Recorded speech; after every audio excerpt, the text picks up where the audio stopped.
বিজ্ঞাপনের মধ্যে কিভাবে ভয়েস দেয়? বিজ্ঞাপনে ভয়েসটা এভাবেই দিতে হয়, ঠিক এভাবে। মিম রেকর্ডিং স্টুডিওতে কল করার জন্য আপনাকে ধন্যবাদ।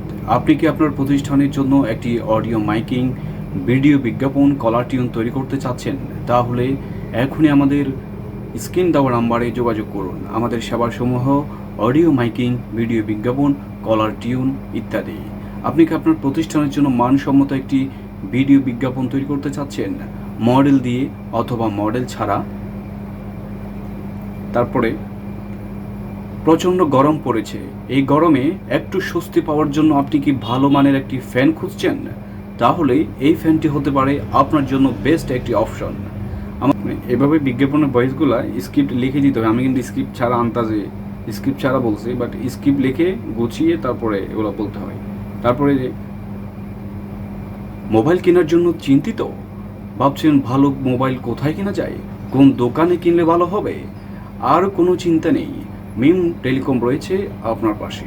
আপনি আমাদের মিম টেলিকম থেকে একটি ভালো মানের মোবাইল কিনতে পারবেন। এভাবে গুছিয়ে স্টাইলিশভাবে কথাগুলো বলতে হয় বিজ্ঞাপনের জন্য। তারপর আপনি নিউজ ভয়েস কীভাবে দেবেন? নিউজ ভয়েস দেওয়ার জন্য বিভিন্ন টেলিভিশন চ্যানেলে যারা নিউজ দেয় আপনি তাদেরকে ফলো করবেন, নিউজগুলো শুনবেন, শুনে সেগুলোকে প্র্যাকটিস করতে থাকবেন। যেমন কি,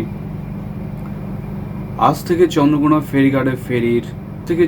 ফেরিঘাটের ফেরির সংস্কারের কাজ করার কারণেই আগামী 3 থেকে 4 দিন ফেরি চলাচল বন্ধ থাকবে বলে জানা গিয়েছে। বিস্তারিত দেখুন সাদাত হোসেনের তথ্যচিত্রে। ফেরি চলাচল 4 থেকে 5 দিন বন্ধ থাকবে বলে জানা গিয়েছে। ফেরি সংস্কারের কাজ করার কারণে ফেরি চলাচল বন্ধ রয়েছে। তবে এই দিক এবং ওই দিক গাড়ি চলাচল বন্ধ রয়েছে। এভাবে নিউজ ভয়েস দিতে হয়, বাট সবগুলা কিন্তু স্ক্রিপ্ট দেখে দিতে হয়।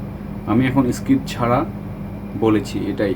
তবে সবগুলো ভয়েসই স্ক্রিপ্ট রেডি করে স্ক্রিপ্ট অনুযায়ী ভয়েসগুলা দিতে হবে।